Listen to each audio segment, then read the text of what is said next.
नम इदमिदं भूय एवास्तु भूयः।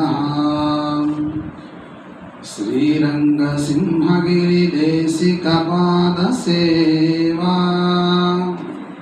प्राप्ताखिलद्रविडवेदरहस्यजातम्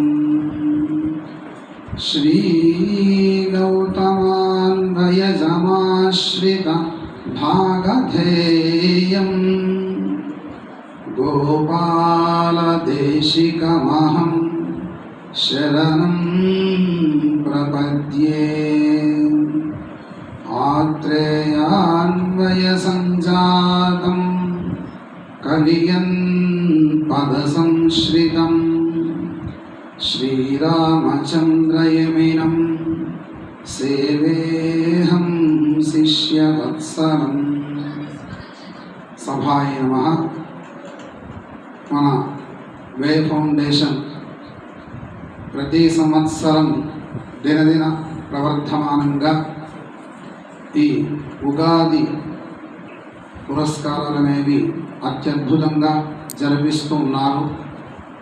అంతేకాకుండా క్రితం సంవత్సరం కన్నా ఈ సంవత్సరం ఇంకా వైభవంగా చేయాలి అనేటటువంటి ఒక దృఢ సంకల్పంతో ఈ క్రోధినామ సంవత్సర ఫలితాలన్నీ కూడాను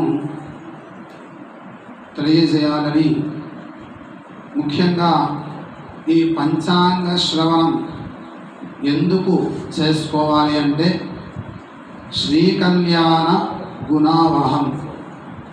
ఎవరైతే పంచాంగానికి అధిపతి అయినటువంటి సాక్షాత్తుగా ఆ యొక్క మత్స్యావతార రూపుడైనటువంటి ఆ శ్రీనివాసుడిని ప్రార్థన చేస్తూ గుణవహం దోషాపహరం అంటే అయ్యా మాలో ఉండేటటువంటి దుర్గుణాలన్నీ కూడా పోగొట్టి కళ్యాణ గుణాలు అంటే 10 మందికి మేలు చేసేటటువంటి మంచి గుణాలని అనుగ్రహించవయ్యా అనేటువంటి ఈ క్రోధినామ సంవత్సర శుభాకాంక్షలు తెలియజేస్తూ సాక్షాత్తుగా ఆ శ్రీనివాసుని ప్రార్థన చేయడం జరుగుతూ ఉంది. ఇక ఉగాది అంటే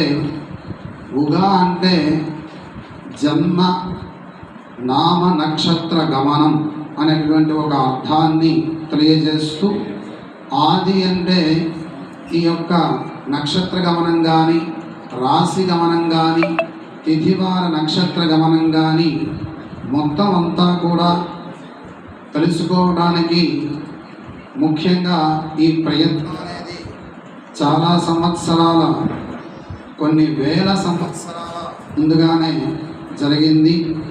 అలానే ఇక్కడ యుగాది, యుగమునకు ఆది కాబట్టి ఉగాదిగా మనం తెలియజేస్తూ ఉన్నాం.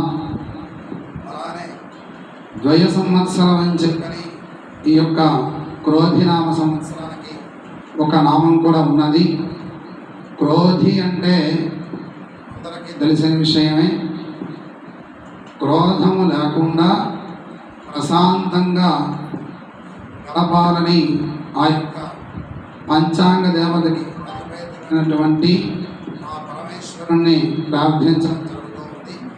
అలానే ఈ యొక్క యుగాది ఎప్పుడు జరిగింది అనే విషయాన్ని పరిశీలించినట్లయితే సోమకాసురుడు